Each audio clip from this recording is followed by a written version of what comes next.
Hatimaye chama cha demokrasia na maendeleo Chadema kimejitokeza na kuthibitisha juu ya taarifa ya kwamba jeshi la polisi mkoa wa Arusha limemkamata naibu katibu mkuu bara Mheshimiwa Amani Golugwa leo Jumamosi tarehe 8 Novemba mwaka 2025 majira ya asubuhi. Hii ni kwa mujibu wa taarifa ambayo imetolewa na chama hicho cha demokrasia na maendeleo Chadema. Hii ni Habari Digital. Subscribe, like, lakini pia usisahau kucomment na kushirikisha taarifa zetu kwa watu wengine. Karibu sana.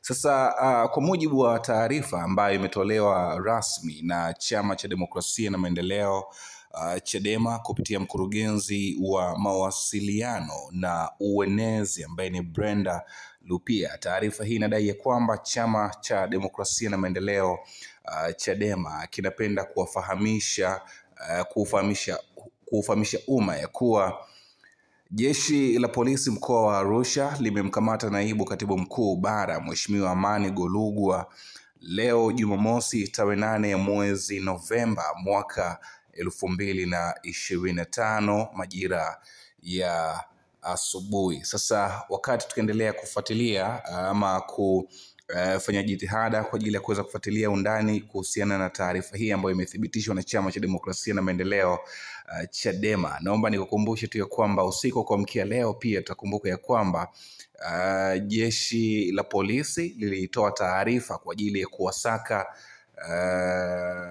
kuwasaka kwa ajili ya kuwakamata wafuatao. Naomba niwasome hapa, lakini miongoni mwa hao ni huyu ambaye chama cha demokrasia na maendeleo Chadema kimeweza kuthibitisha kwamba amekamatwa akiwa nyumbani kwake na jeshi la polisi mkoa wa Arusha. Miongoni mwa watu ambao taarifa ilitoka usiku kwa mkia leo ya kwamba jeshi la polisi linawasaka ni pamoja na Josephat Gwajima, Brenda Jonas Lupia, John Mnyika, God Bless Jonathan Lema, lakini pia Machumu Maximilian Kadutu, Deogratias Cosmas Mahinyila, Boniface Jacobo, Hilda Newton, Awad Kalonga pamoja na Amani Golugwa.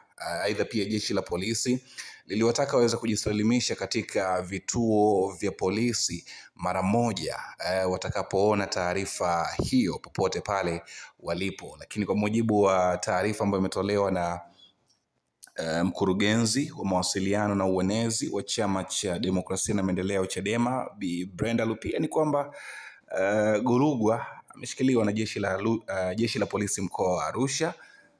Limemkamata naibu huyo katibu mkuu bara wa chama cha demokrasia na maendeleo Chadema. Hii ni Habari Digital. Bado tuendelea kufuatilia kwa kina zaidi kuhusiana na taarifa hii, lakini usisahau kukaa karibu zaidi na taarifa zetu na chanzo hiki cha habari. Hadi wasaa mwingine tukutane baadaye kwa ajili ya kuendelea kuhabarishana zaidi yale ambayo yanaendelea kujili ndani na nje ya Tanzania.